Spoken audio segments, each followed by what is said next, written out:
Sir 10 సంవత్సరాల చంద్రశేఖరరావు గారి పాలనలో బంగారు తెలంగాణలో 1,08,00,000 రేషన్ కార్డు కావాలని పింఛన్.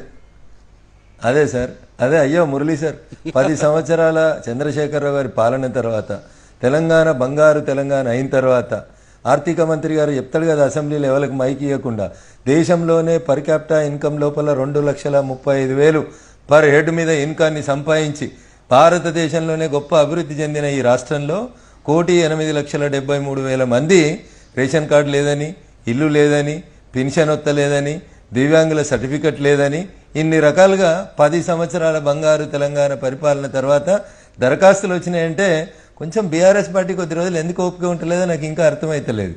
నేను ఇట్లా మాట్లాడితే చాలా మంది అనుకుంటారు కావచ్చు రగన్ అయింది కాంగ్రెస్కి ఏమైనా సపోర్ట్ చేస్తారు. బేసికల్ గా you should have the minimum sense.